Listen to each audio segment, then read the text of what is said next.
Perkenalan, nama saya Nicholas Teguh Ananda Tarigan dengan NIM 2203 142036. Di sini saya mengerjakan tugas rutin yang pertama dari telaah kurikulum. Baik, langsung saja ke kurikulum. Pengertian kurikulum adalah kumpulan rencana, tujuan, materi pembelajaran, dan bahkan cara mengajar yang digunakan sebagai pedoman oleh para pengajar demi tercapainya tujuan akhir pembelajaran. Fungsi kurikulum sebagai rangkaian rencana demi terwujudnya tujuan pendidikan. Tentu kurikulum memiliki beberapa fungsi. Fungsi yang pertama, fungsi penyesuaian. Kurikulum memiliki sifat mampu beradaptasi dengan perubahan yang terjadi dalam lingkungan yang cenderung dinamis. Yang kedua, fungsi integrasi. Kurikulum mampu menjadi alat pendidikan yang dapat membentuk pribadi-pribadi yang utuh serta berintegritas di masyarakat. Yang ketiga, fungsi diferensiasi. Kurikulum merupakan alat pendidikan yang memperhatikan pelayanan kepada setiap peserta didik, yang mana mereka memiliki perbedaan masing-masing yang patut untuk dihargai. Yang keempat, fungsi persiapan. Sebagai alat pendidikan, kurikulum berfungsi untuk membantu mempersiapkan peserta didik untuk dapat menuju ke jenjang pendidikan berikutnya, serta siap untuk hidup bermasyarakat apabila peserta didik tersebut tidak melanjutkan pendidikannya. Yang kelima, fungsi pemilihan.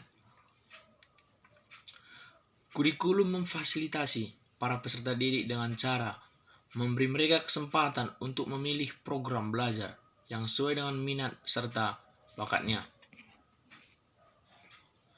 Yang keenam, fungsi diagnostik.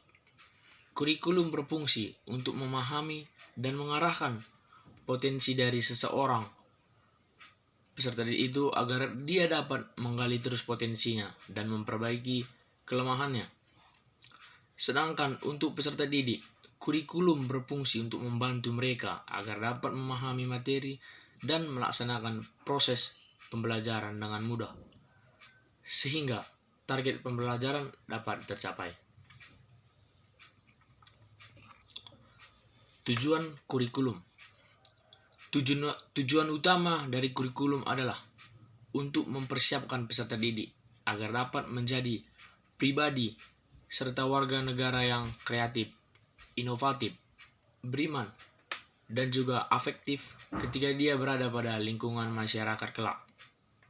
Selain itu, kurikulum juga bertujuan untuk mendidik dan membimbing peserta didik agar dapat berkontribusi secara positif dalam kehidupan bermasyarakat, berbangsa, dan bernegara.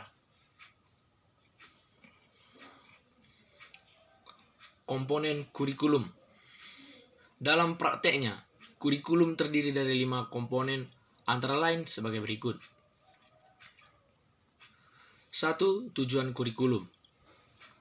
Setiap negara memahami betapa pentingnya pendidikan bagi masa depan bangsa.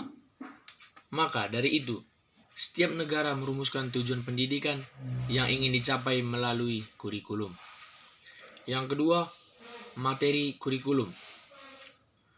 Kurikulum mengandung materi yang berupa serangkaian bahan ajar yang akan digunakan dalam kegiatan belajar mengajar demi tercapainya tujuan pendidikan di negara tersebut. 3. Strategi pembelajaran. Demi tercapainya tujuan pendidikan, strategi yang jitu sangat diperlukan. Strategi tersebut merujuk pada metode dan peralatan yang digunakan dalam proses belajar dan mengajar. Strategi yang diterapkan pada suatu negara mungkin akan berbeda dengan negara yang lain, bergantung pada beberapa faktor seperti sumber daya alam dan manusia. 4. Organisasi kurikulum. Munculnya berbagai pandangan para ahli mengenai kurikulum menjadi keberagaman dalam hal mengorganisasikan kurikulum tersebut. Keberagaman organisasi tersebut terbagi menjadi 6. Antara lain adalah mata pelajaran terpisah, mata pelajaran berkorelasi, bidang studi, program yang berpusat pada anak, inti masalah, dan elective program. 5. Evaluasi. Evaluasi pada kurikulum ditunjukkan untuk memeriksa apakah kurikulum yang diterapkan tersebut efektif dan mampu mencapai tujuan pendidikan. Konsep kurikulum. 1.